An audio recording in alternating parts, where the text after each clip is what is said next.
Hi, my name is Nina. I'm a nursing student. Today I am going to talk about a child with GI problems. Let's start with talking about health promotions. In infants, usually what we have to think about is preventing choking and aspiration. In toddler, we talking about nibble and food jack and what type of food they like to eat. Preschool, basically they eat everything. School age, their stool is well formed, so they can eat the food that have more complex nutritions. Adolescents, basically they're concerned about body image disturbance, so the type of food they eat could be bad or could be good or not eating at all because they're concerned about obesity or their risk for anorexia, failure to thrive, nutritional. There are two things, non-organic, that involve psychological bonding, the emotional, usually because the lack of emotional and sensory stimuli from the caregiver. And another thing is organic, which is caused by the physical and diseases, so their body is not grow as it's supposed to be. Failure to thrive, use height and weight as indicator. So if the child has fall below the 5th percentile on the growth chart, so they are failure to thrive. Some family, they do add a cup of non-fat dry milk into a quart of milk to fortify. Okay, now let's talk about the cleft lips and palate. So those child they have the feeding problem, they are at risk for aspiration, so they are at risk for otitis media and hearing loss.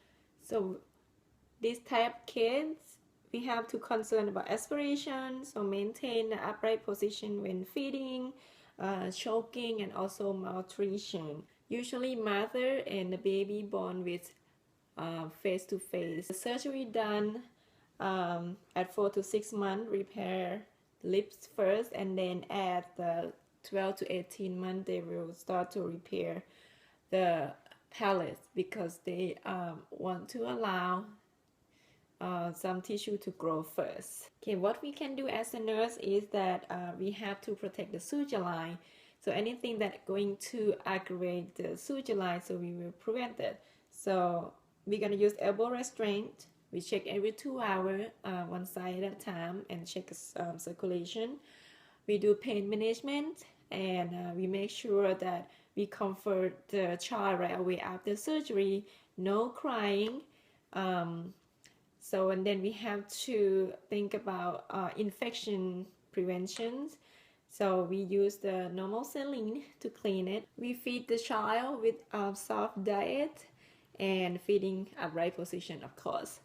And then we use the ESSR method, enlarge nipple on the bottom, and then stimulate a sucking reflex, swallow liquid, and rest when signal. Now let's talk about TEF, which is Tracheoesophageal fistula. We have 3 concerns, which is 3C, choking, coughing, and stenosis, because those is like we basically concerned about obstruction, the airway obstruction. And the child might also need surgery, so they need gastrostomy tube to prevent the acid backing up. With the acid, now we are going to talk about GERD, or gastroesophageal reflux disease. So in the child, we concerned about respiratory system, which is choking and coughing. Sign and symptom is vomiting, poor weight gain, and anorexia. So the medication we usually give to the child is antacid, proton pump inhibitor, antacids like Reglan, Pepsid, Tagamet, something like that. Okay, nursing care. So we do, teaching to the parents on what type of food or positioning when feeding. We check intake and output, and then, medication. Sometimes it requires surgery. They use Nissen fundoplication for surgery to stop the acid from backing up. Another one that we have to know is the hypertrophic pyloric stenosis. These usually occur in a healthy male infants. They normally have a projectile vomiting, so you can also palpate the mass, what is it called, a pyloric mass. So they require surgery, and we are concerned about dehydration. Everything that we do for the child with dehydration, that what we do. The next one is celiac disease or steatorrhea, poop.